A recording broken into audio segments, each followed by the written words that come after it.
তোমরা যে আওয়াজ দিয়ে কথা বলো আমি আল্লাহ পাক নিষেধ করে দিলাম আমার হাবিবের কণ্ঠের চাইতেও জানো তোমাদের কণ্ঠের আওয়াজটা যেন উঁচু না হয়ে যায়। জোরে বলেন না সুবহানাল্লাহ।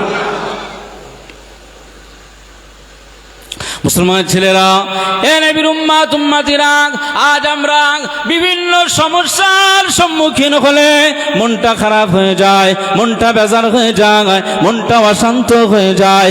অশান্ত মন, চঞ্চল মন নিয়ে মাঝে মধ্যে ঘোরাফেরা করি। কার কাছে গিয়ে শেয়ার করলে আমার মনটা শান্ত হবে, ডিপ্রেশন কমে যাবে? না না না না, আমরা আমাদের মায়ের কাছে অনেক সময় ব্যবসা বাণিজ্যের লসের কথা বলে দিই। আমার মা আমাকে অনেক বোঝায়, সবর করার কথা বলে। আমাদের পড়াশোনা হয় না, মায়ের কাছে গিয়ে বলি মা পড়াশোনা হয় না। আজ আমরা পড়াশোনা করছি, ঘন্টা কি ঘন্টার সময় ব্যয় করে আম্মা জান আমাদের জন্য দোয়া করুন, আমাদের ব্রেনে যেন পড়া থাকে না। মায়ের কাছে যখন শেয়ার করি, মা আমার অশান্ত মন, চঞ্চল মনটাকে সান্ত্বনা দেওয়ার জন্য বিভিন্ন প্রকারের কথা বলে ছেলেকে বোঝানোর চেষ্টা করে। মেয়ে যখন বিভিন্নভাবে কোনো জায়গায় চলে যায়, পড়াশোনার জায়গায় চলে যায়, মেয়েকে বোঝানোর জন্য মা অনেক সান্ত্বনা বাণী শুনিয়ে দেয়। হে নবীর উম্মত উম্মতিরা, আজ আমরা পৃথিবীর মানুষ একজন মানুষের কাছ থেকে সান্ত্বনা বানিয়ে নিই, কিন্তু প্রিয় নবী আমাদের নবী মুস্তাফা কামলিওয়ালা যখন মনটা অশান্ত হয়ে যায়, মনটা চঞ্চল হয়ে যায়, আল্লাহ নবী যখন একটু ডিপ্রেশনে ভুগে যায়, কে সান্ত্বনার বাণী শোনাবে? কে আমার নবীকে খুশি করাবে? সেই সময় না না মক্কার মানুষ নাই, মদিনার মানুষ নাই, একমাত্র প্রিয় নবীর সান্ত্বনা বাণী শোনানোর জন্য আমার আল্লাহর আরশ থেকে আওয়াজ চলে আসে। জোরে বলতে পারলেন না? আমার আল্লাহর আরশ থেকে আওয়াজ নেমে আসে, আপনার মনটা অশান্ত, আমার হাবিব আমি আল্লাহ সহ্য করতে পারছি না। মদিনার মসজিদে নববী শরীফের ভিতরে যখন আলোচনা করতেন, কিছু মানুষ গোলযোগ সৃষ্টি করত। আল্লাহ বললেন, আমার হাবিব আপনার কষ্ট হচ্ছে আমি বুঝতে পারছি। আল্লাহ আয়াত নাজিল করলেন, লা তারফাউ আসওয়াতাকুম ফাওকা সাওতিন নবী, আমার হাবিবের কণ্ঠের আওয়াজের চাইতে তোমাদের কণ্ঠের আওয়াজ যেন উঁচু না হয়ে যায়।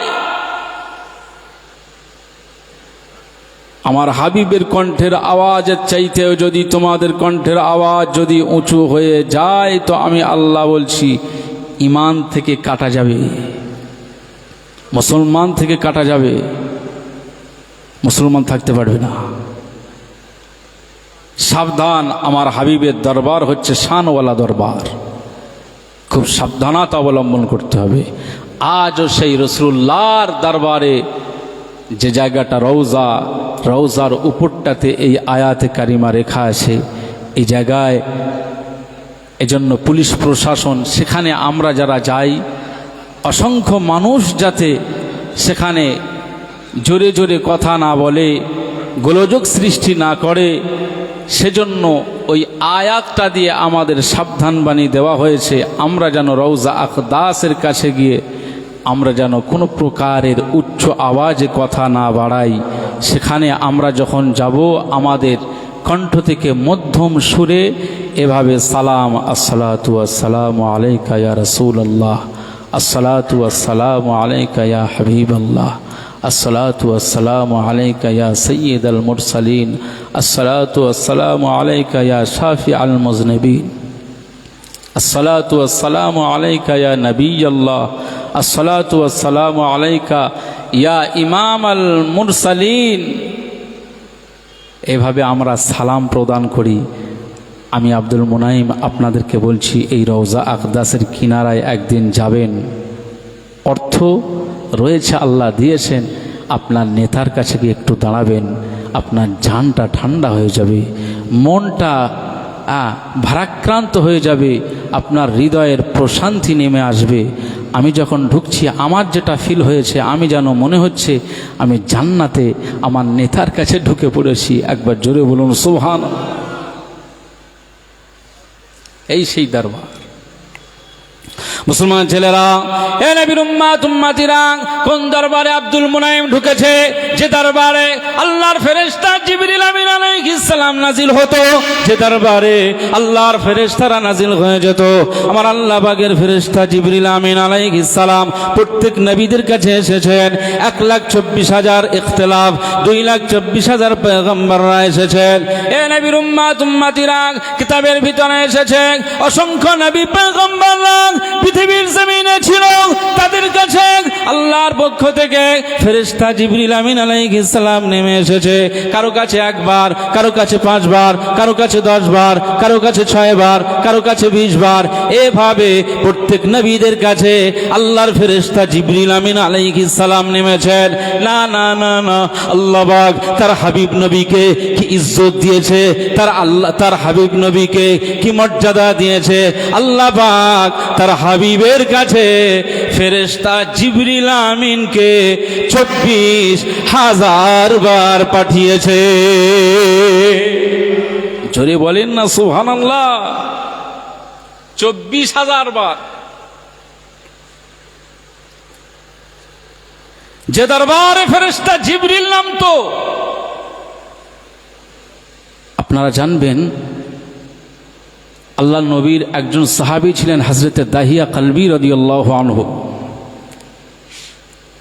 ইসলামের প্রাথমিক যুগে কিন্তু এই সাহাবীটি যখন ঈমান আনেননি, মুসলমান হননি, এনার ঔরসে যে কন্যা সন্তান জন্মগ্রহণ করেছিল, নিজে হাতে সেই কন্যাটাকে জীবন্ত কবর দিয়েছিল।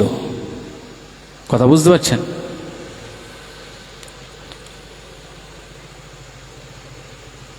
আমাদের সমাজে, আমাদের ঘরে আজও কিছু মানুষ আমরা আছি, দেখবেন যদি আমাদের ঘরে অ্যাট ফার্স্ট মেয়ে জন্ম নেয়, মনটা খারাপ হয়ে যায়। অনেক মানুষ আছে না? নেই? ছেলের আশা রয়েছে, মেয়ে হয়ে গিয়েছে। আবার এমনও মানুষ আছে পরপর 3টে ছেলে, 2টো ছেলে হলো, তার আশা যে একটা যদি মেয়ে হয়, আবার একটা ছেলে, তারও মনটা খারাপ। এখন আমাদের চিন্তা চেতনা এসেছে একটা ছেলে একটা মেয়ে, ছোট্ট ফ্যামিলি হবে, ছোট্ট জায়গার মধ্যে আমরা বড় হব। আমি আপনাদের কাছে এটা প্রশ্ন রাখি, ছেলে আর মেয়ে এই উভয় নিয়ামতটা দেওয়ার মালিককে? আল্লাহ। এখানে কারোর হাত আছে নাকি? কারো হাত নেই। আল্লাহর পক্ষ থেকে এটা দেওয়া হয়। মেয়ে হয়েছে বলে আপনি মন খারাপ করবেন, আল্লাহ নারাজ হবে।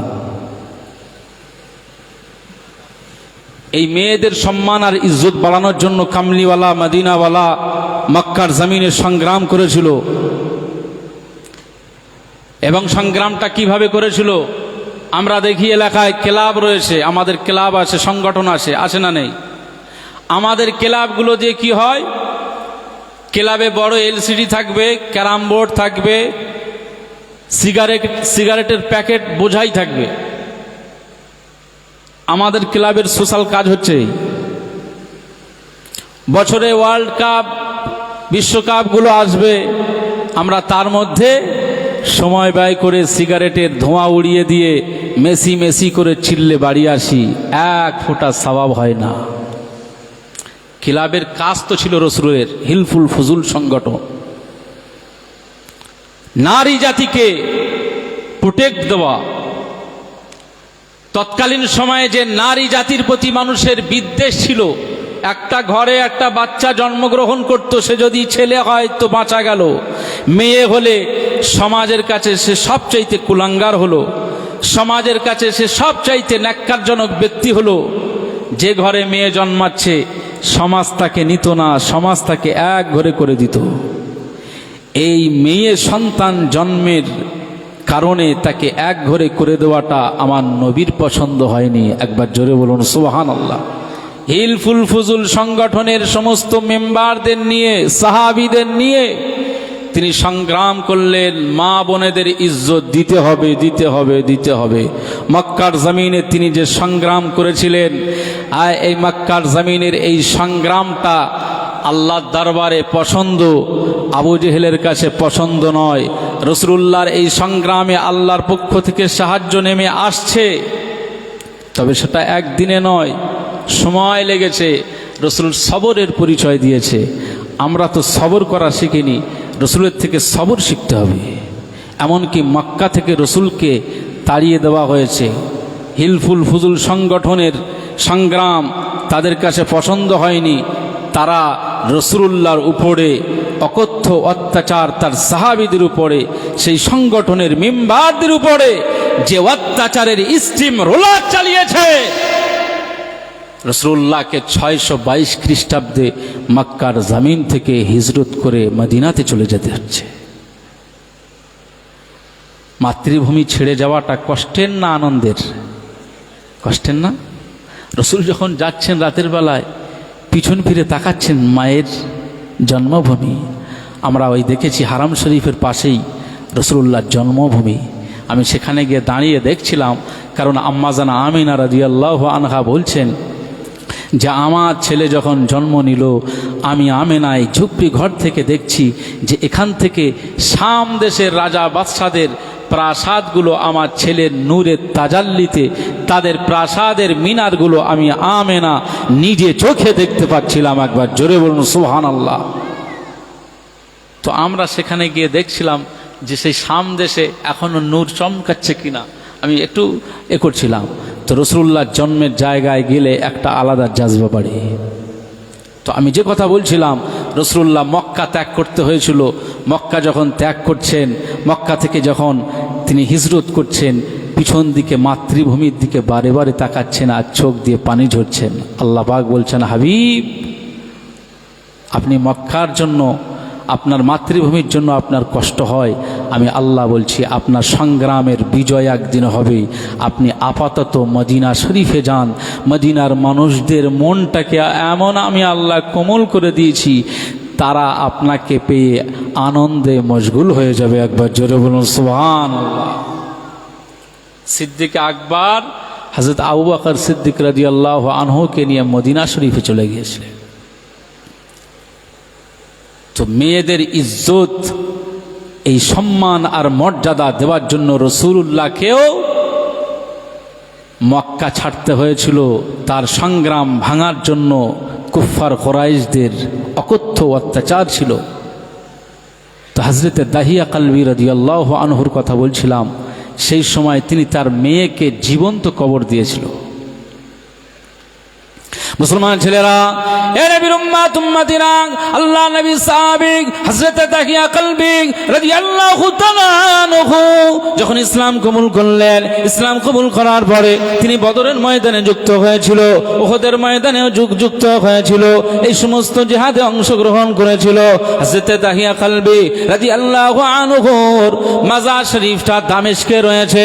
আল্লাহ নবীর এই সাহাবী হযরত দাহিয়া কালবি রাদিয়াল্লাহু তাআলা যখন ইসলাম কবুল করলেন, ইসলাম কবুল করবার পরে 1 তারিখে মসজিদে নববী শরীফে বসে এত কান্না কাঁদেন, এত রোনাজারি করেন। আল্লাহ নবী বললেন, আমার দাহিয়া কালবি সাহাবী, তুমি এত কান্নাকাটি কেন করো? তোমার চোখে কেন পানি? আল্লাহ নবী সাহাবী হযরত দাহিয়া কালবি রাদিয়াল্লাহু আনহু সেই সময় বলেছিল, ইয়া রাসূলুল্লাহ, ইয়া হাবিবাল্লাহ, আমি দাহিয়া কালবি রাদিয়াল্লাহু আনহু যখন ইসলাম কবুল করে নাই, কুফরি অবস্থায়, কাফিরি অবস্থায়, আমার দ্বারায় যে কাজগুলো হয়ে গিয়েছে, এই কাজে আমার আল্লাহ নারাজ হয়ে গিয়েছে, এই কাজে আমার আল্লাহ অসন্তুষ্ট হয়ে গিয়েছে। আমি দাহিয়া কালবি রাদিয়াল্লাহু আনহু আমার ভয় হয় না জানি আমার আল্লাহ পাক কিয়ামতের ময়দানে আমি দাহিয়াকে পাকড়াও করবে। আমি দাহিয়া কালবি রাদিয়াল্লাহু আনহু বিগত দিনের কথা মনে পড়ে যায়, অতীত দিনের কথা মনে পড়ে যায়, আমার পাপাচারের কথা যখন মনে পড়ে যায়, আমি দাহিয়া কালবির চোখ দিয়ে পানি গড়িয়ে যায়। জোরে বলতে পারলেন না? জীবনে আপনার দ্বারাই অনেক পাপ হয়েছে। এই আমরা যারা বসে রয়েছি, আমি যে আব্দুল মোনাইম এখানে হুজুর হয়ে এসেছি, আমার দ্বারাই কি পাপ হয়নি? আমি একদম ফ্রেশ। হ্যাঁ, মাকাল ফল, ভিতরে গন্ডগোল, বাইরে খুব সুন্দর। আমি হুজুর তো কি হয়েছে? অতীতে জীবনে আমাদের অনেক গুনাহ হয়েছে। এই গুনাহের জন্য, এই পাপের জন্য কি চোখ দিয়ে পানি ফেলেছেন আপনি? হযরত দাহিয়া কালবি বলছেন, হুজুর আমার সেই অতীত দিনের কথা মনে পড়ে যায়, আর সেই দিনের কথা যখন মনে পড়ে যায় আমার চোখ দিয়ে অনায়াসে পানি ঝরে যায়। একবার জোরে বলুন সুবহানাল্লাহ। মুসলমান ছেলেরা, এ নবীর উম্মত উম্মতিরা, এই জায়গায় একটা হাদিস আপনাদেরকে শুনিয়ে রাখি। যেহেতু আমরা সবাই জাহান্নাম থেকে বাঁচতে চাই, সবাই আমরা জান্নাত নিতে চাই, আমরা কেউ জাহান্নামী হতে চাই না। এখানে আমরা যারা বসে রয়েছি সবাই জাহান্নাম থেকে বাঁচতে চাই, সবাই আমরা জান্নাতি হতে চাই। আল্লাহ নবী পাক জবানে জানিয়ে দিয়েছে, মাম্বাকা মিন খাশিয়াতিল্লাহ হারামাল্লাহ তিলকাল আইনা আলান নার। পৃথিবীর জমিনে যে বান্দা বান্দে আল্লাহ জাহান্নাম থেকে বাঁচতে চায়, আল্লাহ পাকের দোজখ থেকে বাঁচতে চায়, আমি রাসূলুল্লাহ সাল্লাল্লাহু আলাইহি ওয়াসাল্লাম জানিয়ে দিলাম পৃথিবীর জমিনে তার একমাত্র কাজ হলো গুনার জন্য কাঁদা, গুনার জন্য চোখের পানি ফেলা, গুনার জন্য কাঁদা, গুনার জন্য চোখের পানি ফেলা।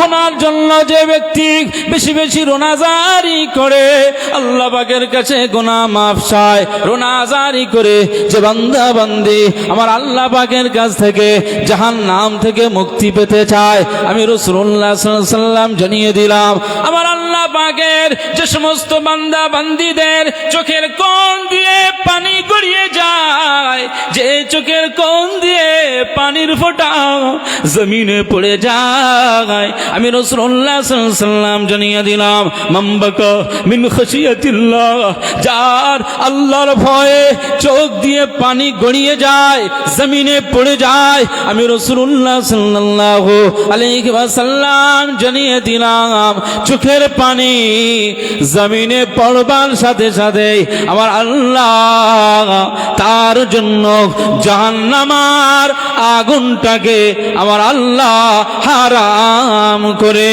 দেয়। আরো জোরে বলুন সুবহানাল্লাহ। নামাজ হয়ে গিয়েছে, তাড়াতাড়ি জুতো খোঁজ, তাড়াতাড়ি জুতো খোঁজ, বাড়ি চল, ক্লাবে চল, এখানে চল, সেখানে চল, চায়ের দোকানে চল, খেলা দেখ, খবর দেখ, পেপার পড়তে হবে। এই হচ্ছে আমাদের চরিত্র। একটু বসে তাসবিহ পড়ে আল্লাহর কাছে যে আমি নামাজগুলো পড়েছি আল্লাহ কবুল হয়েছে? হ্যাঁ, 4 রাকাত, 6 রাকাত, 12 রাকাত, 17 রাকাত নামাজগুলো যে পড়লাম, আল্লাহ আপনার দরবারে 15টা মিনিট সময় ব্যয় করেছি, এটা কি কবুল হয়েছে?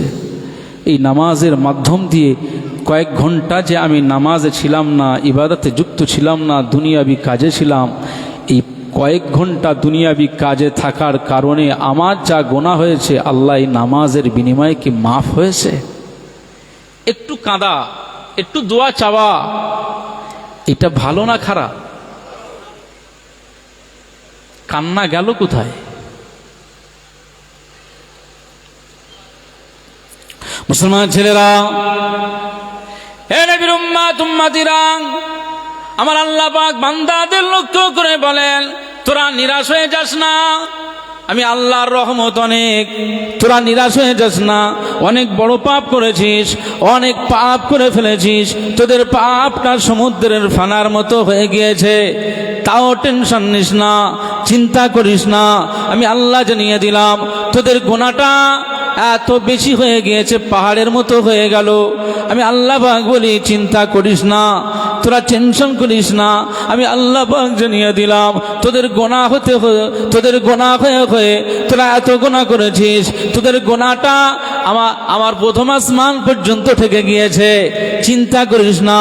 আমি আল্লাহ পাক জানিয়ে দিলাম এত গুনাহ হয়ে গেল, এত তোদের পাপ বেড়ে গিয়েছে, আমি আল্লাহ পাক জানিয়ে দিলাম তোদের গুনার পরিমাণটা দ্বিতীয় আসমানে ঠেকে গিয়েছে, তোদের গুনার পরিমাণটা তো বেশি হয়ে গিয়েছে, তৃতীয় আসমানে ঠেকে গিয়েছে, তোদের গুনার পরিমাণটা তো বেড়ে গিয়েছে, চতুর্থ আসমান পর্যন্ত পৌঁছে গিয়েছে, তোদের গুনার পরিমাণটা তো বেড়ে গিয়েছে, পঞ্চম আসমান, ষষ্ঠ আসমান, সপ্তম আসমান পর্যন্ত পৌঁছে গেল, আর সে আজিম পর্যন্ত তোদের গুনার পরিমাণ বেড়ে গিয়েছে।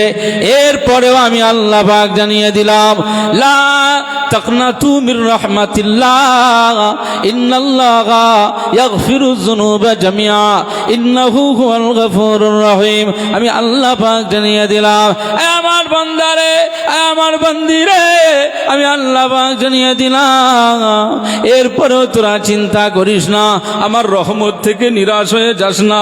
আমি আল্লাহ পাক জানিয়ে দিলাম তোদের গুনার পরিমাণটা আর সে আজিম পর্যন্ত ঠেকে গিয়েছে। এরপরেও যদি একটু কেঁদে তাওবা করে আমি আল্লাহর কাছে বিনয় হয়ে যাস, তোদের অহংকারটাকে যদি চূর্ণ করে দিস, নফসের গোলামি বাদ দিয়ে আমার হাবিবের গোলামি যদি করিস, নফসের গোলামি বাদ দিয়ে যদি আমি আল্লাহ আমার গোলামি যদি করিস, আমি আল্লাহ জানিয়ে দিলাম মুহূর্তের মধ্যেই আমি আল্লাহ পাক আরশে থেকে যাওয়া গুনাহটাও আমি আল্লাহ মাফ করে দেব।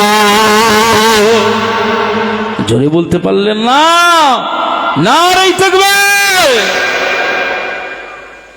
মুসলমান, আল্লাহর কাছে কান্না শিখতে হবে। মুসলমান ছেলেরা, এ নবীর উম্মত উম্মতিরা, যে কথা বলছিলাম, আল্লাহ নবী সাহাবী হযরত দাহিয়া কলবি রাদিয়াল্লাহু আনহু মসজিদে নববী শরীফে বসে কাঁদছেন। তার কান্না দেখে রাসূলুল্লাহ জিজ্ঞাসা করলেন, এ আমার সাহাবী দাহিয়া কলবি, তোমার চোখে কেন পানি, তুমি কেন কাঁদো? দাহিয়া কলবি বললেন, ইয়া রাসূলুল্লাহ গে, ইয়া হাবিবাল্লাহ, আমার কান্নার আসল ইতিহাস হচ্ছে বিগত দিনের কথা মনে পড়ে যায়, অতীত দিনের কথা মনে পড়ে যায়, বিগত দিনে যা অন্যায় করেছি আজ আমার মনে পড়ে যায়। আমার হাসরের ময়দানে যদি আল্লাহ পাকড়াও করে, আমি দাহিয়া কলবি কিয়ামতের ময়দানে যদি আটকে যাই, না না না না, কিয়ামতের ময়দানে যদি আটকে যাই, তাহলে আমি নাজাত পাবো না, নাজাত আমার নসিব হবে না। আল্লাহ যদি গুনাহ মাফ না করেন, আমি নাজাত পাবো না। হযরত দাহিয়া কলবি রাদিয়াল্লাহু আনহুর এই কান্না দেখে আল্লাহ নবী তাকে সান্ত্বনা বাণী দেন, আমার সাহাবী দাহিয়া কলবি রে, আমি রাসূলুল্লাহ সাল্লাল্লাহু আলাইহি ওয়াসাল্লাম জানিয়ে দিলাম, চিন্তা করো না, চিন্তা করো না, দুঃখ করো না। আমি রাসূলুল্লাহ জানিয়ে দিলাম, বিগত দিনে যা অন্যায় করেছো, যা অপরাধ করেছো, ঈমান নিয়ে আসার সাথে সাথে, ইসলাম কবুল করবার সাথে সাথে আমার আল্লাহ তোমার জীবনের গুনাহগুলো মাফ করে দিয়েছে।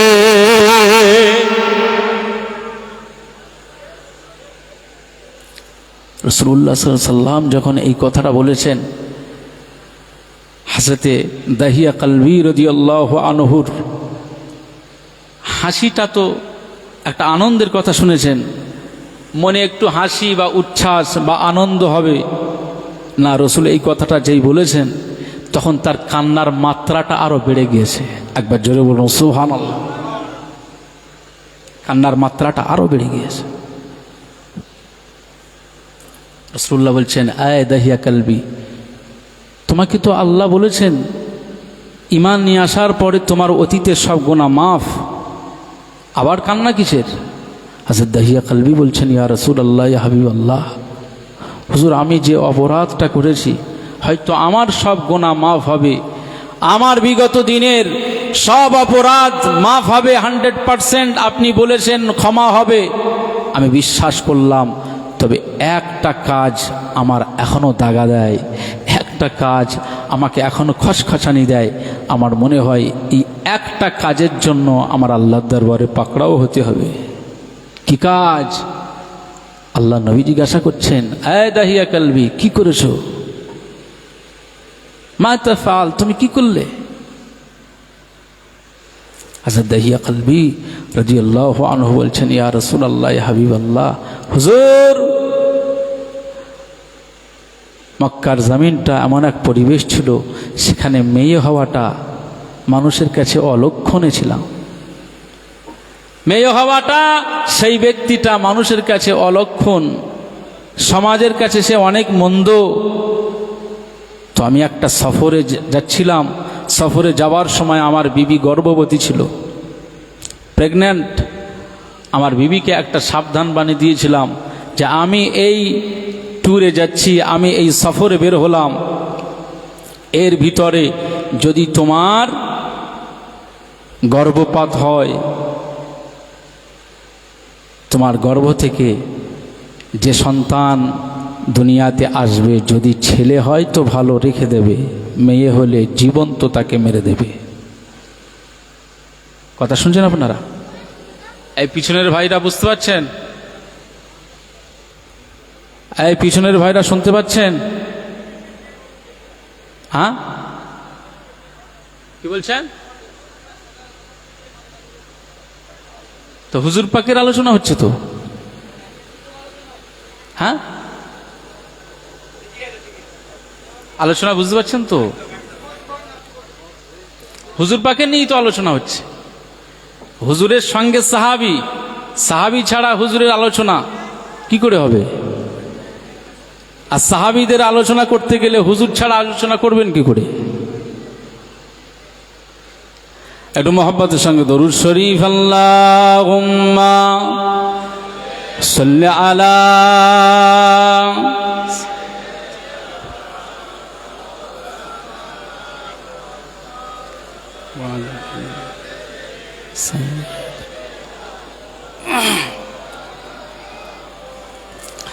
ঈদ মিলাদুন নবী, ঈদ মিলাদুন নবী, ঈদ মিলাদুন নবী, ঈদ মিলাদুন নবী। খুশিতে দোলে আজকে সৃষ্টির সবই, খুশিতে দোলে আজকে সৃষ্টির সবই। ঈদ মিলাদুন নবী, ঈদ মিলাদুন নবী, ঈদ মিলাদুন নবী, ঈদ মিলাদুন নবী। রহমত আলাম নূরে মুজাসসাম, সৃষ্টি তোমার নূরে আরশ কালাম। বলুন না সুবহানাল্লাহ, জোরে হয় না? রহমত আলাম নূরে মুজাসসাম, সৃষ্টি তোমার নূরে আরশ কালাম।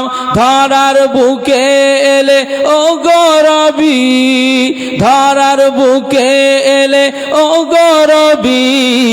ঈদ মিলাদুন নবী, ঈদ মিলাদুন নবী, ঈদ মিলাদুন নবী, ঈদ মিলাদুন নবী। খুশিতে দোলে আজকে সৃষ্টির সবই, খুশিতে দোলে আজকে সৃষ্টির সবই।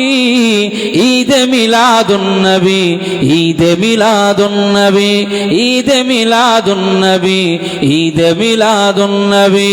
আজকে ধরায় লাখো ফেরেশতায় মারহাবা ইয়া রাসূল সুরে সুরে গায়। রাসূলুল্লাহর শান, রাসূলুল্লাহর মান মর্যাদার কথা শুনে যদি সুবহানাল্লাহ না বলি, তা কবে বলবেন? বাড়ি গিয়ে বলবেন নাকি? হ্যাঁ, আরে আলোচনার মাধ্যমে তো রাসূলুল্লাহর শান গাওয়া যায়। নাচ ছন্দের মধ্যে দিয়ে, ছড়ার মধ্যে দিয়েও, কবিতার মধ্যে দিয়ে, শেরের মধ্যে দিয়েও তো রাসূলুল্লাহর মান শান বাড়ানো যায়। কথা বুঝতে পারছেন না? গোটা পৃথিবীময় ফেরেশতারা সোমবারের সুবহে সাদেকে সব নাজিল হয়েছিল, সব মারহাবা মারহাবা। শুধু ফেরেশতারা নয়, আকাশের উড়ন্ত পাখিরা মারহাবা মারহাবা। গাছপালা, বৃক্ষ, তরুণ লতাগুলো সব রাসূলুল্লাহর মোহাব্বতে মারহাবা মারহাবা মারহাবা গুঞ্জনে তারা গোটা জমিন আর আসমানকে তারা প্রকম্পিত করেছিল। একবার জোরে বলুন সুবহানাল্লাহ।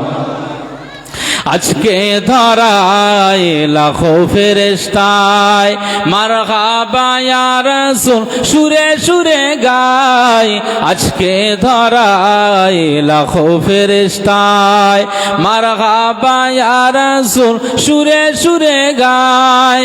গুন গুন নাত গায় ভোমরা সবই, গুন গুন নাত গায় ভোমরা সবই। ঈদে মিলাদুন নবী, ঈদে মিলাদুন নবী, ঈদে মিলাদুন নবী, ঈদে মিলাদুন নবী। খুশিতে দোলে আজকে সৃষ্টির সবই, খুশিতে দোলে আজকে সৃষ্টির সবই। ঈদে মিলাদুন নবী, ঈদে মিলাদুন নবী, ঈদে মিলাদুন নবী, ঈদে মিলাদুন নবী। ধন্য মা আমিনা পেয়ে শাহে মদিনা, ধন্য মা আমিনা পেয়ে শাহে মদিনা। যার প্রেমে এ নিখিল হলো যে দিওয়ানা। জোরে হয় না সুবহানাল্লাহ। ধন্য মা আমিনা পেয়ে শাহে মদিনা, ধন্য মা আমিনা পেয়ে শাহে মদিনা। যার প্রেমে এ নিখিল হলো যে দিওয়ানা। সব নবীদের মাঝে তব ছবি, সব নবীদের মাঝে তব ছবি। ঈদে মিলাদুন নবী, ঈদে মিলাদুন নবী, ঈদে মিলাদুন নবী, ঈদে মিলাদুন নবী। খুশিতে দোলে আজকে সৃষ্টির সবই, খুশিতে দোলে আজকে সৃষ্টির সবই।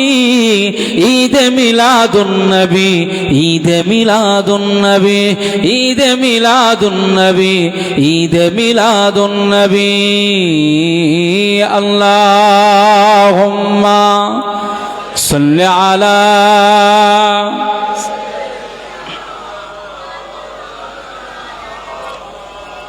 ওয়া আলা আলি সাইয়্যিদিনা।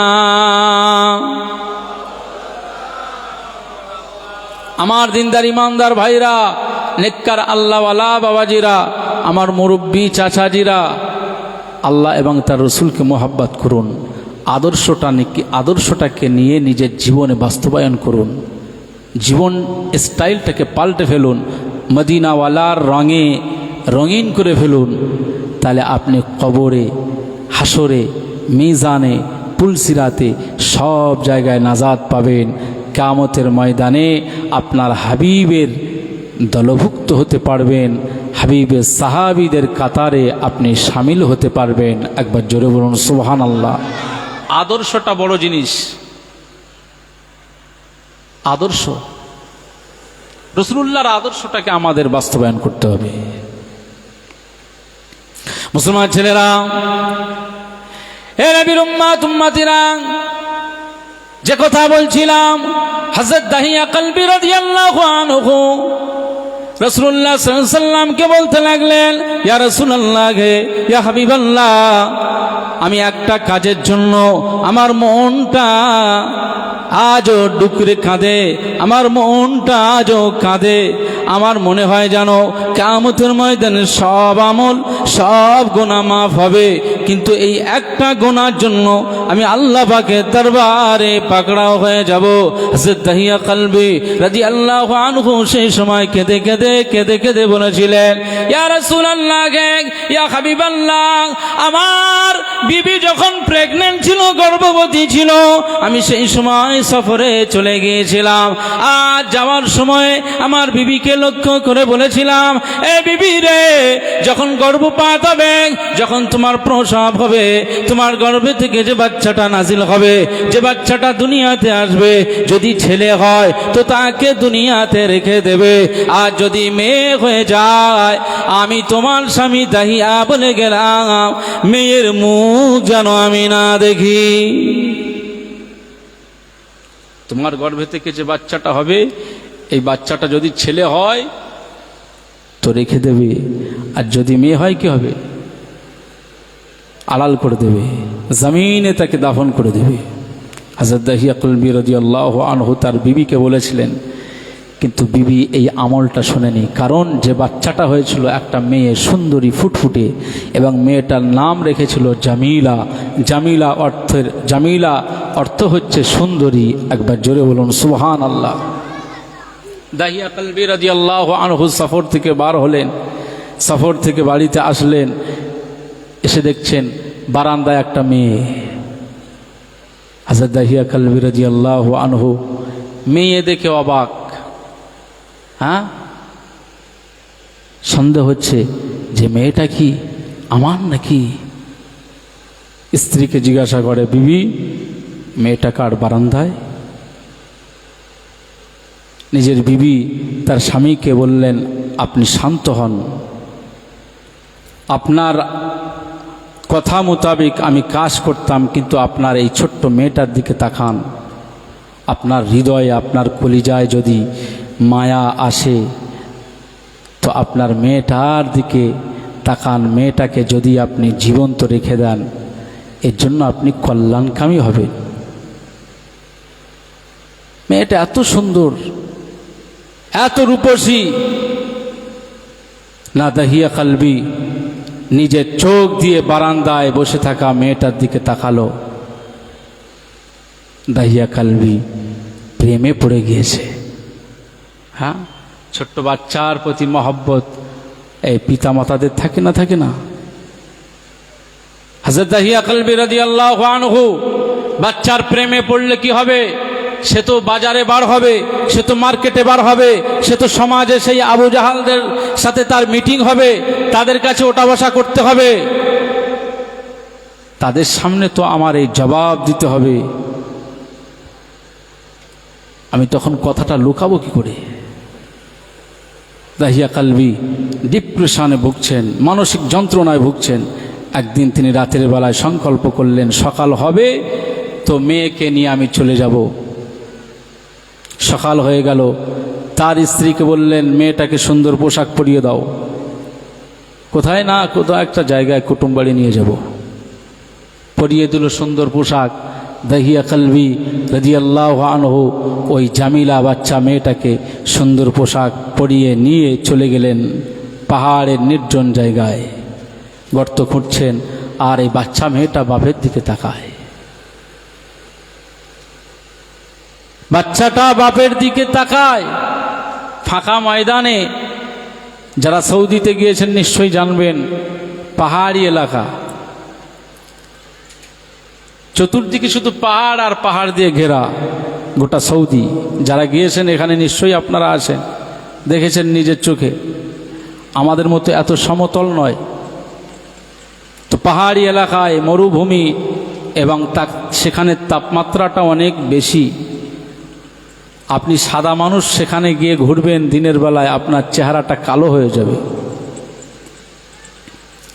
তো মরু ময়দানে গর্ত খুঁড়ছেন, মেয়েটা তাকাচ্ছেন আব্বার দিকে।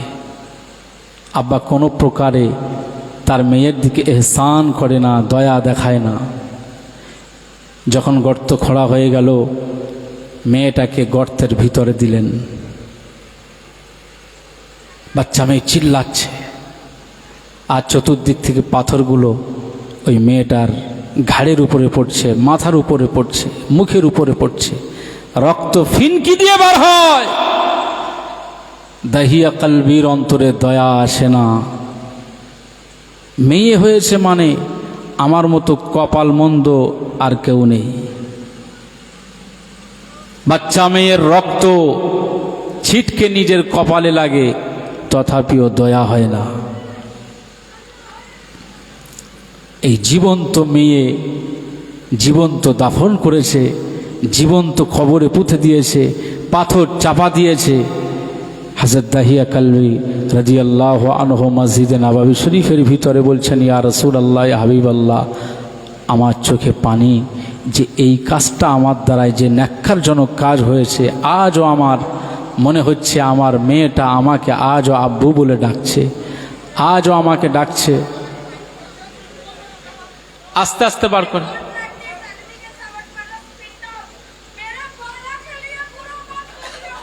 আস্তে আস্তে ওনাকে বার করুন, আস্তে আস্তে বার করে দিন। আস্তে আস্তে ওনাকে নিন।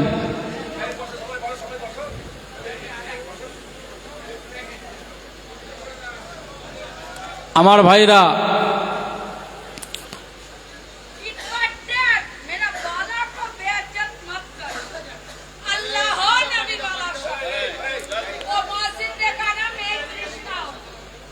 আস্তে আস্তে একটু আমার দিনদার ইমানদার ভাইরা,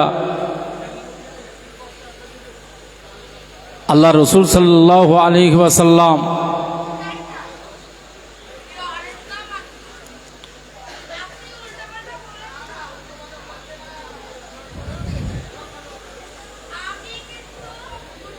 আমার ভাইরা ভালো করে শুনুন, যখন হযরত দাহিয়া কালবি রাদিয়াল্লাহু আনহু এই কথাগুলো বলছেন নববী শরীফের মধ্যে, আল্লাহ রসুল এই আলোচনাটা শুনে রসুলের চোখ দিয়েও পানি বার হয়ে গিয়েছে। একবার জোরে বলুন সুবহানাল্লাহ। তিনি হচ্ছেন মায়ার নবী, দয়ার নবী, রহমতের নবী। মুসলমান ছেলেরা, হে নবীর উম্মত উম্মতিরা, খুব খেয়াল করে শুনুন। আল্লাহ নবী দিন ও দুনিয়ার বাদশাহ হাবিবুল্লাহকে, নবী জনাবে মুহাম্মদ রাসূলুল্লাহকে সাল্লাল্লাহু আলাইহি ওয়াসাল্লাম সেই সময়ে দাহিয়া কলবি রাদিয়াল্লাহু আনহুকে লক্ষ্য করে বলেছিলেন, আয় আমার সাহাবী দাহিয়া কলবি, শোনো, এই মেয়েদের তো জাহেলিয়া যুগের মানুষগুলো যে জীবন্ত খবর দিত, আমি রাসূলুল্লাহ আমার পছন্দ হতো না, তাই এর বিরুদ্ধে আমি সংগ্রাম করেছিলাম।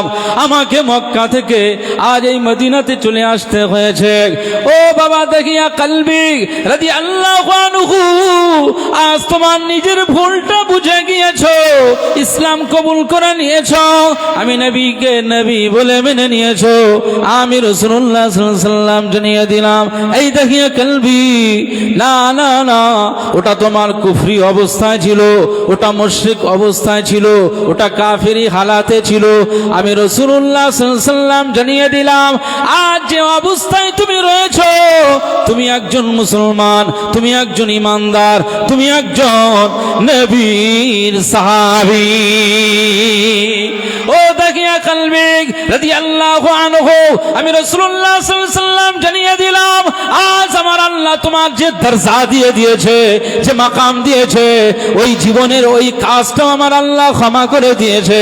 আমার আল্লাহ পাক তোমাকে এমন দরওয়াজা দিয়েছে, তুমি এমন তওবা করে নিয়েছো, আমার আল্লাহ পাক তোমার যে মাকাম দিয়ে দিয়েছে, মাঝে মাঝে মাঝে মাঝে আমার দরবারে আল্লাহর পক্ষ থেকে যে ফেরেশতা জিবরিল নেমে আসে, যে ফেরেশতা জিবরিল আমিন আলাইহিস সালাম আমার দরবারে হাজির হয় মাঝে মাঝে মাঝে মাঝে। এই দাহিয়া কলবি রাদিয়াল্লাহু আনহু, আপনার চেহারা নিয়ে, আপনার সূরত নিয়ে জিবরিল নাজিল হয়ে যায়। আল্লাহ আপনার দরজা, আপনার তাওবাটা এমনভাবে কবুল করেছেন যে আল্লাহর ফেরেশতা জিবরিল আমিন আলাইহিস সালাম আপনার চেহারাটাকে পছন্দ করেছেন। আপনার চেহারা, আপনার সূরত নিয়ে এই আমার দরবারে, আমার বাড়িতে, আমার দরবারে, আমার এই আসনের পাশে জিবরিল আমিন আলাইহিস সালাম এখানে এসে আমার সাথে কথোপকথন করে, আমার উপরে ওহী নাজিল করে। ফেরেশতা জিবরিল তোমার চেহারাটাকে, তোমার সূরতটাকে পছন্দ করেছেন। একবার জোরে বলুন সুবহানাল্লাহ। আমি যে কথা বলতে গিয়ে এই জায়গায় এসেছি, যে জায়গায় আপনাকে যাওয়ার কথা বলছি, ওই রওজা আকদাসে আপনি দাঁড়াবেন, সেখানে ফেরেশতা জিবরিল আমিন আলাইহিস সালাম অটোমেটিক আসা যাওয়া করতেন, অটোমেটিক আসা যাওয়া করতেন। প্রত্যেক রমজান মাসে একে অপরে কোরআন তেলাওয়াত শোনাশুনি করতেন, কোরআন দাওর করতেন, রাসূলুল্লাহ পড়তেন, জিবরিল আমিন আলাইহিস সালাম শুনতেন, জিবরিল আমিন তেলাওয়াত করতেন, রাসূলুল্লাহ নিজে কানে গোটা কোরআন শরীফ তেলাওয়াত শুনতেন। একবার জোরে বলুন সুবহানাল্লাহ। যে দরবারে আপনি যাবেন সেই দরবারে জান্নাত আছে, যে দরবারে আপনি যাবেন সেই দরবারে সুপারিশ আছে, যে দরবারে আপনি যাবেন সেই দরবারে জাহান্নাম থেকে বাঁচার রাস্তা রয়েছে। একবার জোরে বলুন সুবহানাল্লাহ। ওই দরবারে আপনাকে যাওয়ার কথা বলছি। মসজিদুন নববী শরীফ, যেখানে আমরা গত সোমবারে, মানে আজকে সোমবার, গত সোমবারে আমরা ছিলাম, আসরের পরে আমরা সবাই যেহেতু আসরের আগে যাই, আসর থেকে আসর, মাগরিব, ইশা 3টে ওয়াক্ত আমরা মসজিদে নববী শরীফে সময় পার করে 3টে ওয়াক্ত নামাজ পড়ে আবার রুমে ফিরি, হোটেলে ফিরি। তো আসরের পরে অন্যান্য দিনে এরকমটা দেখিনি, কিন্তু সেই দিনে দেখছি যে আমাদের সামনে দস্তরখান ফেলে দিয়েছি। আমরা সব বসে আছি, আমাদের গ্রুপে আমরা 7 জন বসে আছি, আমাদের সামনে দস্তরখান। শুধু আমরা নই, চতুর্দিকে ফলো করছি, দেখি সব কাতারে কাতারে এভাবে দস্তরখান দেওয়া হচ্ছে। তো আমি একজন মদিনাওয়ালাকে জিজ্ঞাসা করলাম, ইয়াউমুল ইসনাইন, যে আজ সোমবারের দিন? তিনি বলছেন নাম, যে ইয়েস, আজকে এটা সোমবারের দিন। কারণ সোমবারের দিনটা একটা বরকতময় দিন। একবার জোরে বলুন সুবহানাল্লাহ। সুইলা আং সৌমি ইয়াউমিল ইসনাইন, রাসূলুল্লাহ সাল্লাল্লাহু আলাইহি ওয়াসাল্লামের কাছে সাহাবীরা প্রশ্ন করেছিলেন, এই সোমবারের দিনে রাসূলুল্লাহ রোজা রাখতেন। প্রত্যেক সোমবারের দিনে করে রাসূল করিম সাল্লাল্লাহু আলাইহি ওয়াসাল্লাম রোজা পালন করতেন। তো সাহাবীদের মনে প্রশ্ন জাগলেন। একদিন রাসূলুল্লাহকে জিজ্ঞাসা করলেন, ইয়া রাসূলুল্লাহ, ইয়া হাবিবাল্লাহ, আপনি এই সোমবারের দিনে করে কেন রোজা পালন করেন? ইয়া রাসূলুল্লাহ, ইয়া হাবিবাল্লাহ, আপনি 13, 14, 15 তারিখ, আরবি মাসের এই 13, 14, 15 তারিখ ইয়াউমে বীজ বলা হয়, 3টে রোজা রাখেন। কখনো মাসের প্রথম চাঁদ দেখার পরের দিনে রোজা রাখেন, মুহররমের আশুরার দিন, তার আগের দিন, পরের দিন রোজা পালন করেন। আরাফার প্রথম দিন থেকে 9 দিন পর্যন্ত রোজা পালন করা হয়। ইয়া রাসূলুল্লাহ, ইয়া হাবিবাল্লাহ, কিন্তু সোমবারের দিনে আপনি স্পেশাল প্রত্যেক সপ্তাহের এই প্রথম দিন সোমবারের দিন আপনি কেন রোজা রাখেন?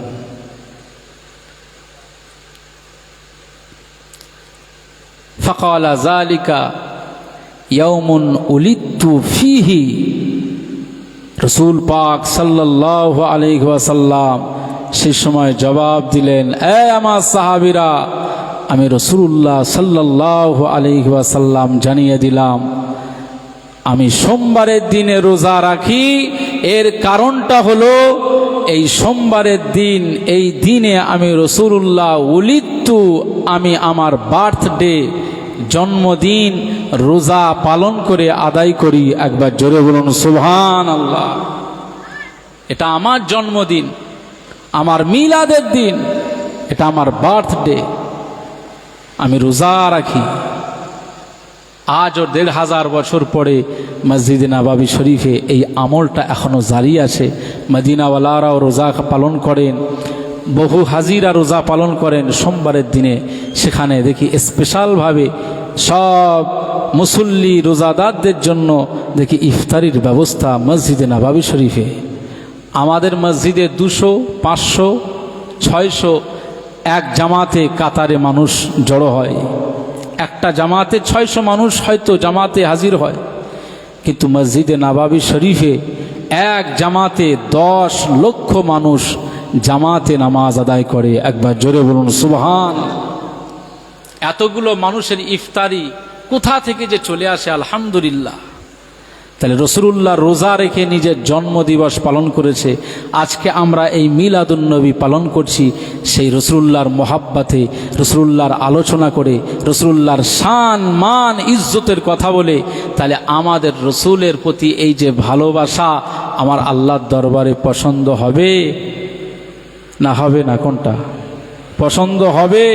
Yes or no? হবে তো? বলুন ইনশাআল্লাহ। আল্লাহ কবুল করুন, বলুন আমিন।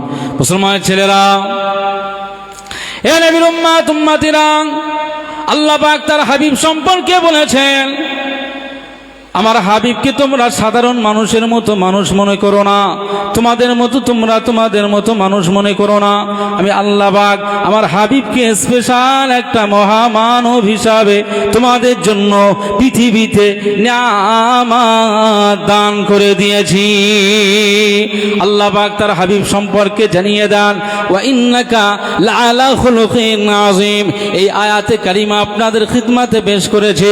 এ নবীর উম্মত উম্মতিরা, আজ আমার চরিত্র নিয়ে যদি আলোচনা করা হয়, ভালো দিকটা পরিমাণে দেখা যাবে, কাউন্ট করলে আমার ভালো গুণটা, ভালো বিশেষণটা অনেক কমে যাবে, খারাপ বিশেষণটা এই দিকের পাল্লাটা ভারী হয়ে যাবে। না না না, ওয়া ইন্নাকা লাআলা খুলুকিন আযীম। পৃথিবীর প্রত্যেকটি মানুষ নিয়ে যদি গবেষণা করা হয়, তার চরিত্র নিয়ে, তার বডির পরিকাঠামো নিয়ে যদি আলোচনা করা হয়, খুঁত পাওয়া যাবে, তার ভিতরে ত্রুটি পাওয়া যাবে, তার ভিতরের গুনাহ পাওয়া যাবে, তার ভিতরের অনেক চরিত্রের মধ্যে খারাপ জিনিসগুলো বার করা যাবে। আল্লাহ পাক স্পেশাল করে আমিনার বেটা, আমিনার দুলালকে, আমিনার বেটা মুহাম্মদুর রাসূলুল্লাহ সাল্লাল্লাহু আলাইহি ওয়াসাল্লামকে আল্লাহ পাক স্পেশাল মহামানব করে পাঠিয়েছেন। হাবিব সম্পর্কে বলেছেন, ওয়া ইন্নাকা লাআলা খুলুকিন আযীম। কোরআনকে জিজ্ঞাসা করুন, কোরআন সার্টিফিকেট দেবে মুহাম্মদুর রাসূলুল্লাহ হলেন সর্বোত্তম চরিত্রের অধিকারী। আরো জোরে বলুন সুবহানাল্লাহ। যার চরিত্রের মধ্যে কোনো ত্রুটি নাই, সেই নবীর মিলাদ, আজকে জন্মদিন। পৃথিবীতে তিনি এসেছেন আমাদের জন্য রহমত।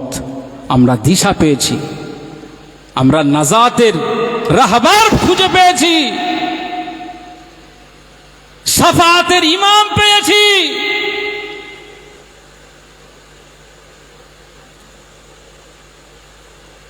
আজ একটা ভিডিওর কোনো কাজ আমরা করতে গেলে এলাকার পঞ্চায়েতের প্রধানের সুপারিশই লাগে। হসপিটাল নার্সিং হোমে অনেক অ্যামাউন্ট দিয়েছে, অ্যাডমিশন নিচ্ছে না, এমএলএ সার্টিফিকেট লাগবে, এলাকার নেতাদের সই লাগবে। সিগনেচার নিতে গেলেও সমস্যা, হঠাৎ করে দেবে না। কথা বুঝতে পারছেন? দুনিয়ার এই সামান্য কাজের জন্য যদি সাইনের প্রয়োজন হয়, যদি সিগনেচারের প্রয়োজন হয়, আখিরাতের ময়দানে আপনি আল্লাহ পাকের এই বিচারের জায়গায় বাঁচবেন কি করে? সুপারিশের একটা মাধ্যম আল্লাহ করেছেন, সুপারিশের একটা মাধ্যম করেছেন। কাকে? মা আমেনার বেটা মুস্তাফায়ে কামলিওয়ালাকে আমার আল্লাহ সুপারিশের মাধ্যম করে দিয়েছে। একবার জোরে বলুন সুবহানাল্লাহ। মুসলমান ছেলেরা, এ নবীর উম্মত উম্মতিরা, আল্লাহ নবী দিন ও দুনিয়ার বাদশাহ হাবিবুল্লাহকে, নবী জনাবে মুহাম্মদুর রাসূলুল্লাহকে সাল্লাল্লাহু আলাইহি ওয়াসাল্লাম পাক জবানে জানিয়ে দিয়েছে, পৃথিবীর মানুষ তোমরা শুনে রাখো, আমি রাসূলুল্লাহ সাল্লাল্লাহু আলাইহি ওয়াসাল্লামকে আমার আল্লাহ পাক স্পেশাল একটা জায়গা দিয়ে দিয়েছে, মাকামে মাহমুদ, যেখানে লিওয়ানিল হামদ দেওয়া হবে, মাকামে মাহমুদ আমাকে দান করা হবে। অতএব তোমরা শুনে রাখো, আমি রাসূলুল্লাহ সাল্লাল্লাহু আলাইহি ওয়াসাল্লাম তোমাদের জন্য বলে দেই, যখন আজান হবে, মুয়াজ্জিন যখন আজান দিয়ে দেবে, মুয়াজ্জিন যখন তার আজানটা জনগণের কাছে পৌঁছে দেবে, এ জাতি শুনে রাখো, মুয়াজ্জিনের আজান শেষ হয়ে যাবে। মুয়াজ্জিনের আজান যখন শেষ হয়ে যাবে, তখন তুমি কি করবে? তোমার করণীয় কি? আমি রাসূলুল্লাহ সাল্লাল্লাহু আলাইহি ওয়াসাল্লাম জানিয়ে দিলাম, তোমার করণীয় কাজ হলো আমি মুহাম্মদুর রাসূলুল্লাহ সাল্লাল্লাহু আলাইহি ওয়াসাল্লামের উপরে দরুদ পড়ে নেবে। মুয়াজ্জিনের আজান শেষ হয়ে যাওয়ার পরে আমি রাসূলুল্লাহর উপরে দরুদ পড়বে। দরুদ পড়ার পরে তোমার আরেকটি কাজ হলো, আল্লাহুম্মা রাব্বা হাযিহিদ দাওয়াতিত তাম্মা ওয়াস সালাতিল القائمة آت محمدا الوسيلة والفضيلة والدرجة الرفيعة وابعثه مقاما محمودا الذي وعدته إنك لا تخلف الميعاد। যখন তুমি আযানের পরে আমার শানে দরুদ পড়ে নেবে, আমার শানে দরুদ পড়বার পরে এই দোয়াটা যখন তুমি তেলাওয়াত করে নেবে, আমি রাসূলুল্লাহ সাল্লাল্লাহু আলাইহি ওয়াসাল্লাম জানিয়ে দিলাম, কোন ব্যক্তি যখন আযানের পরে দরুদ পড়ার পরে এই দোয়াটা পড়ে নেয়, আমি রাসূলুল্লাহ সাল্লাল্লাহু আলাইহি ওয়াসাল্লাম আমার জন্য তার সুপারিশ করাটা ওয়াজিব হয়ে যায়।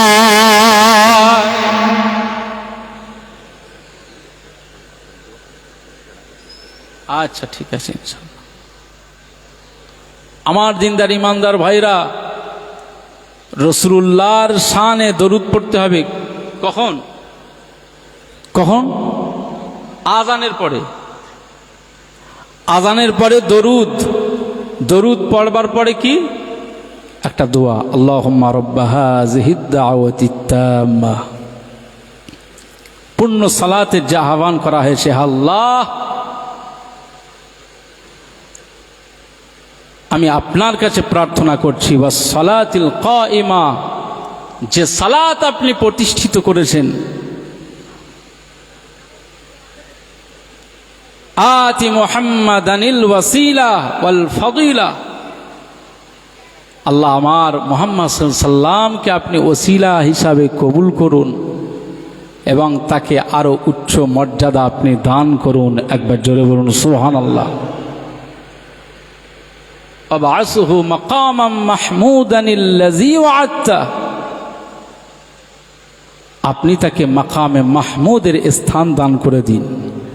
যখন আপনি এই দোয়াটা আযানের পরে করবেন, তো রাসূলুল্লাহ বলছেন তার জন্য আমার শাফাআত, সুপারিশ করাটা ওয়াজিব হয়ে যায়। একবার জোরে বলুন সুবহানাল্লাহ। তাহলে আযানের পরে ইনশাআল্লাহ দরুদ পড়বেন তো নাকি? আযানের পরে দরুদের পরে এই দোয়াটা সবাই মুখস্থ করবেন, রাসূলুল্লাহর সুপারিশ শাফাআত নসিব হবে। আর আমি আপনার যে কথা বলছিলাম, রওজা আকদাসের কাছে কেন যাবেন?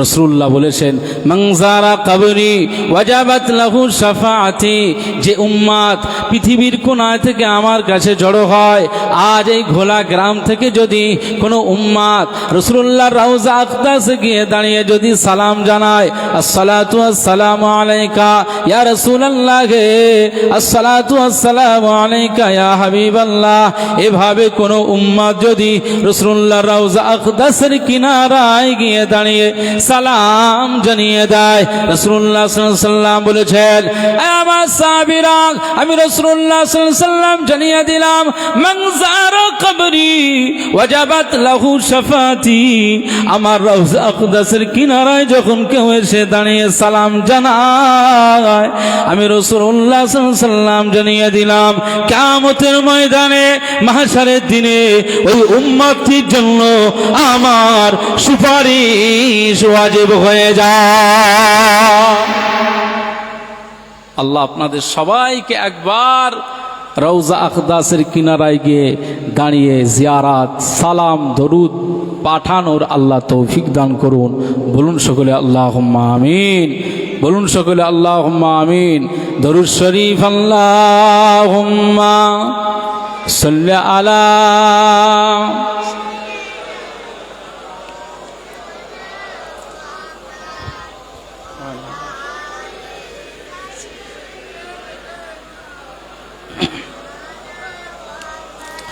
যদি নাচ লিখতে লিখতে চোখে ঘুম চলে আসে, তুমি ঘুম পাড়িয়ে দিও রাসূল শিওরে এসে।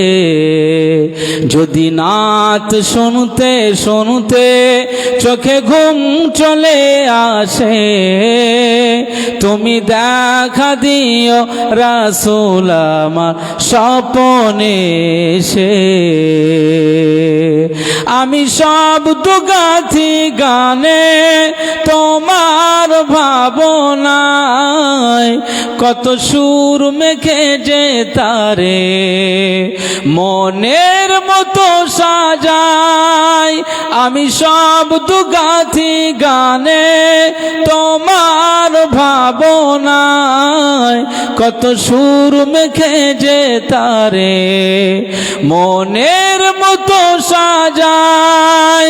যদি মনের মতো গাথা মনের মতো না হয়, মনের মতো সাজিয়ে দিও গান আমার হেসে, গান আমার হেসে। যদি নাত লিখতে লিখতে চোখে ঘুম চলে আসে, তুমি ঘুম পাড়িয়ে দিও রাসূল শিওরে এসে। যদি নাত গাইতে গাইতে চোখে ঘুম চলে আসে, তুমি দেখা দিও রাসূল আমার স্বপনে এসে। কভু লেখার ফাঁকে যদি ডাকে তোমায় হৃদয়, তুমি নূর মদিনা ছাড়ি আসবে কি গো নিশ্চয়। কভু লেখার ফাঁকে যদি ডাকে তোমায় হৃদয়, তুমি নূর মদিনা ছাড়ি আসবে কি গো নিশ্চয়। যদি রাখো সত্যি সত্যি চরণ পাপীর ঘরে, জীবন কাটিয়ে দিব তার ছাপের চারিপাশে, ছাপের চারিপাশে। যদি নাত লিখতে লিখতে চোখে ঘুম চলে আসে, তুমি ঘুম পাড়িয়ে দিও রাসূল শিওরে এসে। যদি নাত শুনতে শুনতে চোখে ঘুম চলে আসে, তুমি দেখা দিও রাসূল আমার স্বপনে এসে। লিখে এই ভাবনায় আহমাক গাজাল নাতে পাক হয় আসবে ভাঙা ঘরে, নয় পড়বে তোমার ডাক। বলুন আল্লাহুম্মা আমিন, বলুন আল্লাহুম্মা আমিন। লিখে এই ভাবনায় আহমাক গাজাল নাতে পাক হয় আসবে ভাঙা ঘরে, নয় পড়বে তোমার ডাক। যোগ্যতার বেহাল দশা তবু কিসের হতাশা, তার আশা ভরসা তুমি তোমায় ভালোবাসে, তোমায় ভালোবাসে। যদি নাত গাইতে গাইতে চোখে ঘুম চলে আসে, তুমি দেখা দিও রাসূল আমার স্বপনে এসে। যদি নাত লিখতে লিখতে চোখে ঘুম চলে আসে, তুমি ঘুম পাড়িয়ে দিও রাসূল শিওরে এসে। আল্লাহুম্মা সাল্লি আলা সাইয়্যিদিনা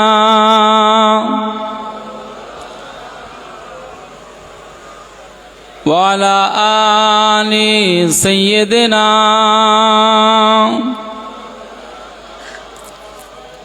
আমার দিনদার ইমানদার ভাইরা, নেককার আল্লাহওয়ালা বাবাজিরা, আমার মুরব্বী চাচাজিরা, যেহেতু আমাকে হুজুর সিগন্যাল দিয়েছে একটার ভিতরে কভার করতে হবে, এখানের এলাকার মানুষজন বিভিন্ন অফিসিয়াল কাজে যুক্ত আছেন, ব্যবসায়তে যুক্ত আছেন, বিভিন্ন কর্মকাণ্ডে তারা যুক্ত আছেন, সুতরাং একটার ভিতরে কভার করতে হবে, সেজন্য আমাকে একটু সিগন্যাল দিয়েছেন। আমি আপনাদের খিদমাতে আল্লাহর হাবিব সম্পর্কে সংক্ষেপে আলোচনা করলাম, লম্বা আলোচনা করতে পারি নাই, এর জন্য আমি দুঃখিত, ক্ষমা প্রার্থনা আপনাদের কাছে করছি। কারণ কোরআনুল কারীমে আল্লাহ আয়াতে কারিমা নাজিল করলেন সূরা আলে ইমরানে, ইন কুনতুম তুহিব্বুনাল্লাহ। এই আয়াতের উপরে আলোচনা আমি করতে যাচ্ছিলাম, কিন্তু সময় হয়ে ওঠেনি। আল্লাহ বলছেন, ইন কুনতুম তুহিব্বুনাল্লাহ, যদি তোমরা আল্লাহকে ভালোবাসতে চাও, আমার হাবিব জনগণকে বলুন, জনতাদেরকে বলুন, তাদেরকে বলে দিন যে তোমরা যদি আল্লাহকে ভালোবাসতে চাও, ফাত্তাবিউনি, আল্লাহকে ভালোবাসার আগে আমি রাসূলুল্লাহ, আমাকে আগে ইত্তেবা করো, আমাকে আগে ফলো করো, আমাকে আগে অনুসরণ করো, আমাকে আগে অনুকরণ করো, আমার মতো তোমরা চলো, যেভাবে আমি তোমাদের ডিসকাস করেছি সেই ভাবে তোমরা চলার চেষ্টা করো। যদি আমার এই অনুকরণটা যদি তোমরা করতে পারো, তো আমার আল্লাহ জানিয়ে দিয়েছে ইউহিব্বুকুমুল্লাহ, তোমরা আল্লাহকে আল্লাহ বলে ডাকবেন, আল্লাহ ডাকার আগে আল্লাহ তোমাদেরকেই ডাকবেন। জোরে বলুন সুবহানাল্লাহ। আল্লাহ তোমাদের ভালোবাসবেন, ইউহিব্বুকুমুল্লাহ। সুতরাং আমরা যারা এখানে এসেছি, আমাদের প্রত্যেকের উচিত হবে রসুলে কারীমের আদর্শে আদর্শিত হয়ে চলা, তাকে ফলো করে চলা, অনুকরণ করে চলা। যাদের দাড়ি নাই, দাড়িটাকে রাখতে হবে, রাসূলুল্লাহর আদর্শে আদর্শিত হতে হবে। রাসূলুল্লাহ জীবনে মিথ্যা কথা বলেননি, আমাদের মিথ্যা কথা পরিহার করতে হবে। রাসূলুল্লাহ সাল্লাল্লাহু আলাইহি ওয়াসাল্লাম কারো কষ্ট দেয়নি, আমাকে কষ্টটা থেকে হেফাজত হতে হবে। রাসূলুল্লাহ আব্বা মাকে ভালোবাসতে বলেছেন, আমাদের প্রত্যেকের উচিত আব্বা মাকে সেবা করা, ভালোবাসা, তাদেরকে শ্রদ্ধা করা, বড়দেরকে সম্মান করা। রাসূলুল্লাহ সাল্লাল্লাহু আলাইহি ওয়াসাল্লাম আমাদেরকে শিক্ষা দিয়েছেন। আমরা এলাকায় বিভিন্ন ধর্মের মানুষ একসঙ্গে বসবাস করি, কারো ধর্মে আঘাত না দেওয়ার আল্লাহ বলেছেন, রসুল বলেছেন, কারো ধর্মে আঘাত দেওয়া যাবে না। সুতরাং রাসূলুল্লাহর আদর্শে আদর্শিত হয়ে চলতে হবে। আমাদের মুখে যাদের দাড়ি নেই, আজ থেকে এখান থেকে শপথ নিয়ে বার হতে হবে, রাসূলুল্লাহর আদর্শ নিয়ে আমি এই সুন্নাতটা আমি পালন করব। আল্লাহ তুমি আমাকে পালন করার তৌফিক দাও। যদি তুমি তোমার চেহারা খানাতে রাসূলুল্লাহর সুন্নাতি দাড়িটাকে যদি ফুটিয়ে তুলতে পারো, তো একটা সুন্নাত, একটা আদর্শ তুমি মানতে পারলে, এই একটা আদর্শ মানাটাই আল্লাহ না জানি নাজাতেরও ওসিলা করে দেবে। একবার জোরে বলুন সুবহানাল্লাহ। আল্লাহ পাক আমাদের সবাইকে তৌফিক দান করুন, আজ মাহফিল কবুল করুন, বলুন সকলে আল্লাহুম্মা আমিন। আসুন আমরা প্রিয় নবীজির মোহাব্বতে দাঁড়িয়ে সালামের তোহফা পেশ করি। ইয়া নবী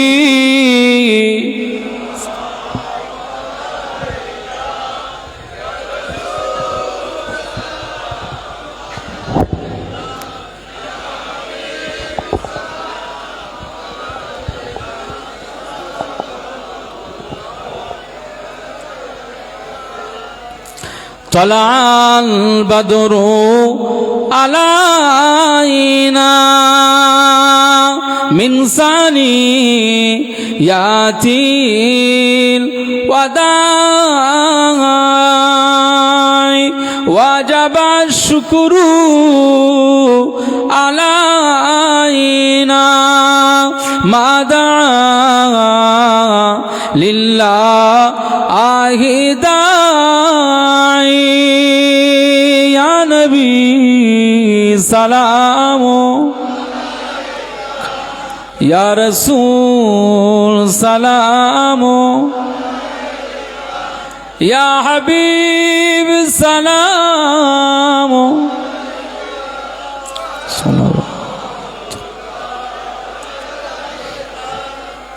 কঠিন হাসরের দিনে কি আছে মোদের কপালে, গুনাহগার উম্মতি বলে দিও না দূরে সরিয়ে, ইয়া নবী সালাম, ইয়া রাসূল সালাম, ইয়া হাবিব সালাম আলাইকা সালাওয়াত, ইয়া নবী আমরা ঘোলা গ্রাম হতে আমরা যে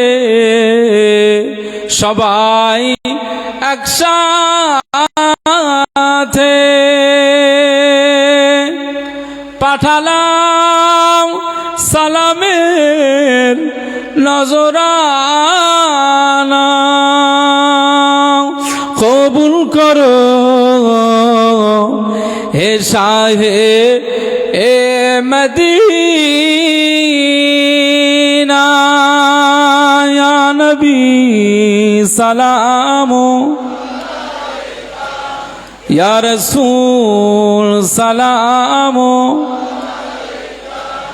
ইয়া হাবিব সালাম আলাইকা সালাওয়াতুল্লাহ। সকলে বসে যান, দরুদ শরীফ আল্লাহুম্মা।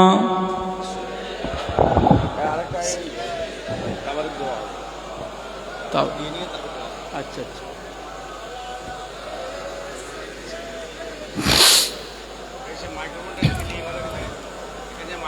আমার কমিটি ভাইরা যারা তাবারুকের দায়িত্বে আছেন, আপনারা প্রত্যেকেই তাবারুক নিয়ে আসেন, প্রত্যেকেই তাবারুক নিয়ে আসেন।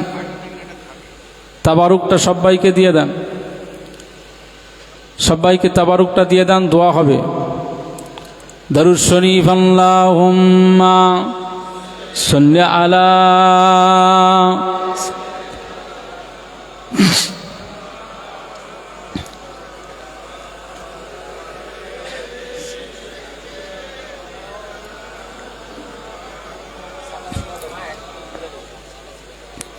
মারহাবা মারহাবা প্রাণের নবী, মারহাবা মারহাবা মারহাবা জানের নবী, মারহাবা মারহাবা মারহাবা জানের নবী, মারহাবা মারহাবা মারহাবা প্রাণের নবী, মারহাবা। চাঁদকে দুটুকরো করে আঙুলের ইশারায়, চাঁদকে দুটুকরো করে আঙুলের ইশারায় ইহুদি কাফির সবাই মুসলমান হয়ে যায়। জোরে বলেন না সুবহানাল্লাহ, জোরে বলেন না সুবহানাল্লাহ। চাঁদকে দুটুকরো করে আঙুলের ইশারায় ইহুদি কাফির সবাই মুসলমান হয়ে যায়, ইহুদি কাফির সবাই মুসলমান হয়ে যায়। তিনি যে আল্লাহর হাবিব নবী মুস্তাফা, তিনি যে আল্লাহর হাবিব নবী মুস্তাফা, মারহাবা মারহাবা জানের নবী, মারহাবা মারহাবা মারহাবা প্রাণের নবী, মারহাবা মারহাবা মারহাবা জানের নবী, মারহাবা। সিজদায় পড়িয়া নবী কান্দে যারে যার, সিজদায় পড়িয়া নবী কান্দে যারে যার, আমার উম্মত গুনাহগারগণ কেমনে হবে পার, আমার উম্মত গুনাহগারগণ কেমনে হবে পার। সিজদায় পড়িয়া নবী কান্দে যারে যার, আমার উম্মত গুনাহগারগণ কেমনে হবে পার, আমার উম্মত গুনাহগারগণ কেমনে হবে পার।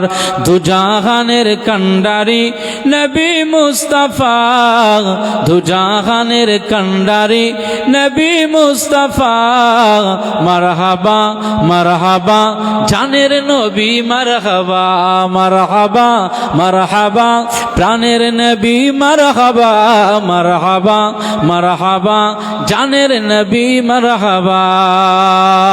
বারোই সূর্যে তাপ পড়িবে হাসরের দিনে, আপনি বিনে আমাদেরকে ছায়া দিবেন কে রসুল, আপনি বিনে আমাদেরকে ছায়া দিবেন কে। বারোই সূর্যে তাপ পড়িবে হাসরের দিনে, আপনি বিনে আমাদেরকে ছায়া দিবেন কে রসুল, আপনি বিনে আমাদেরকে ছায়া দিবেন কে। শাফাআতের কান্ডারি নবী মুস্তাফা, শাফাআতের কান্ডারি নবী মুস্তাফা, মারহাবা মারহাবা জানের নবী মারহাবা, মারহাবা মারহাবা প্রাণের নবী মারহাবা, মারহাবা মারহাবা জানের নবী মারহাবা। আল্লাহুম্মা সাল্লি আলা সাইয়্যিদিনা ওয়া আলা আলি সাইয়্যিদিনা।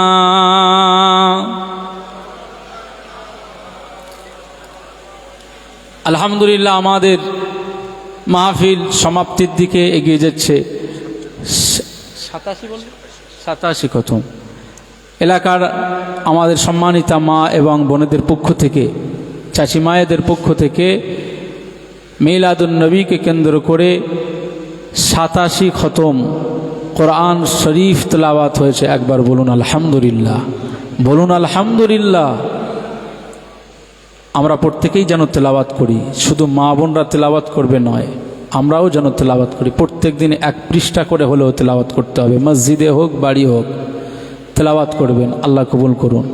কালেমা শরীফ 3,44,000, দরুদ শরীফ 45,000, সূরা ইয়াসিন 36 বার। আলহামদুলিল্লাহ, কোরআন শরীফের দিল হলো সূরা ইয়াসিন। আয়াতুল কুরসি 30 বার, সূরা ইখলাস, কুল হুয়াল্লাহু আহাদ 2000 বার তেলাওয়াত হয়েছে। সূরা রহমান 5 বার তেলাওয়াত হয়েছে। বলা হয়েছে, বর্ণনায় এসেছে জান্নাতীরা সূরা রহমান জান্নাতের মধ্যে শুনতে পাবেন। একবার জোরে বলুন সুবহানাল্লাহ। এতগুলো তেলাওয়াত আমার যে সমস্ত আম্মাজান বোনেরা করেছেন, তাদের জবানে আল্লাহ বরকত দিন, শারীরিক সুস্থতা দিন। আল্লাহ কোরআনের ফাজাইল কারাম প্রত্যেকের সিনাতে আল্লাহ দান করুন। বলুন আল্লাহুম্মা আমিন। আমরা যারা এখানে বসে আছি, দোয়া মোনাজাতের আগের সবাই আউযুবিল্লাহ বিসমিল্লাহ সহ সূরা ফাতিহা শরীফ 3 বার, বিসমিল্লাহ সহ সূরা ইখলাস শরীফ 5 বার, সূরা তাকাসুর 1 বার, 7 বার দরুদ শরীফ তেলাওয়াত করুন। আউযুবিল্লাহি মিনাশ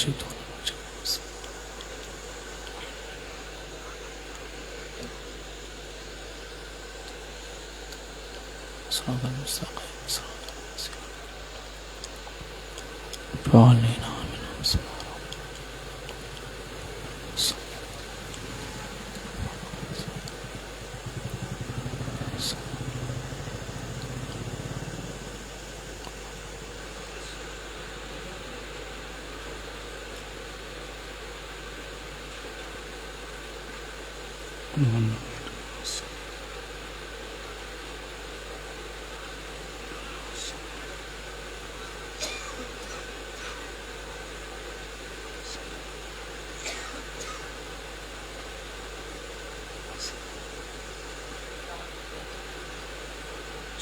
রাজিম।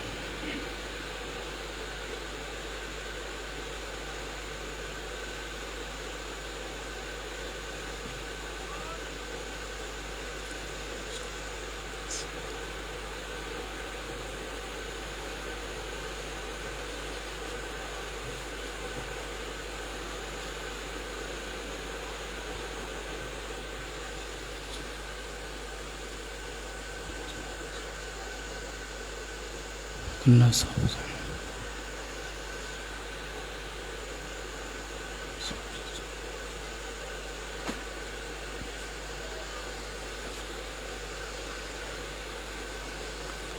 সবাই কম বেশি গুনাহগার, খাতাকার, অপরাধী।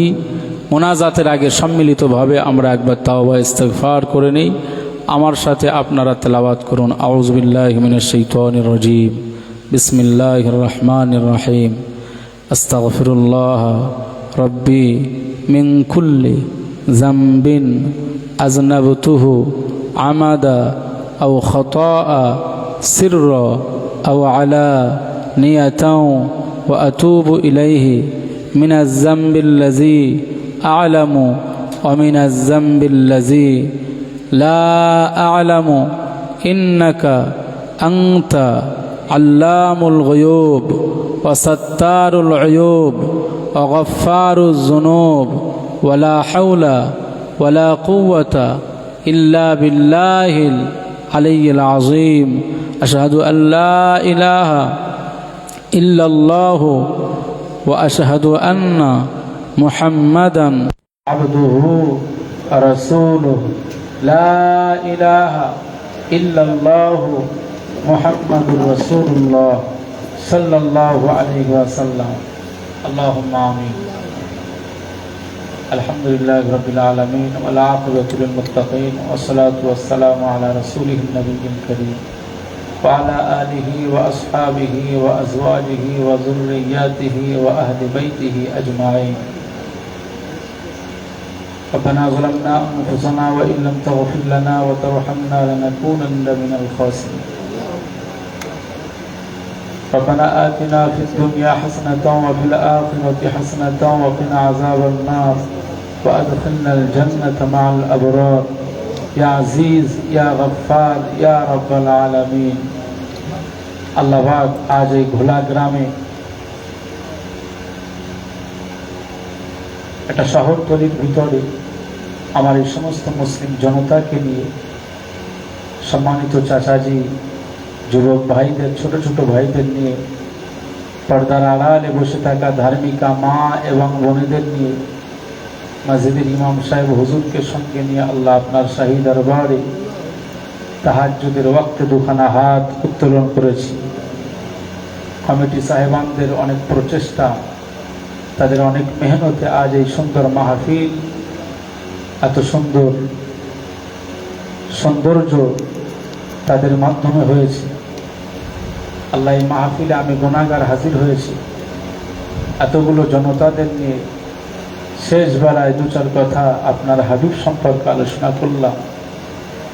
আল্লাহ, আমাদের জীবনের সমস্ত গুনাহ খাতা আপনি মাফ করে দিয়ে আজকের এই মাহফিলের আলোচনা, আজকের এই মাহফিলের অ্যারেঞ্জ, আজকের এই মাহফিলের সমস্ত ভালো দিক, ভালো কাজগুলোকে ইবাদত হিসাবে আল্লাহ আপনার দরবারে মঞ্জুর কবুল করে নিন। আমার যে সমস্ত আম্মাজান, চাচি মায়েরা, বোনেরা, ভাবিরা, যারা একটা নয়, দুইটা নয়, 87টা খাতমে কোরআন করেছেন, কয়েক লাখ কালমা শরীফ, দরুদ শরীফ, সূরা ইখলাস শরীফ, 10 বার সূরা রহমান, সূরা ইয়াসিন তেলাওয়াত হয়েছে। আল্লাহ, শেষ সময় আমরা সূরা ফাতিহা শরীফ, ইখলাস শরীফ, দরুদ শরীফ, তাওবা ইস্তিগফার শরীফ তেলাওয়াত করলাম। বাংলা জবানে যেভাবে আমরা পেরেছি তেলাওয়াত করেছি, শুদ্ধ তাজবিদ সহ আমরা আদা করতে পারিনি। তারপরেও মোনাজাতের আগে এই কোরআনের আয়াতগুলো আপনার হাবিবের শানে আমরা দরুদ পড়েছি এবং আমরা সালাম ও কিয়াম করেছি। আল্লাহ, আমাদের সবগুলোকে আল্লাহ আপনার আরশে আজিমের মহত্তম দরবারে কবুল করে নিন। আল্লাহ, সমস্ত সওয়াবের হকদার মদিনার মসজিদে নববী শরীফের পাশে সবুজ গম্বুজের ভিতরে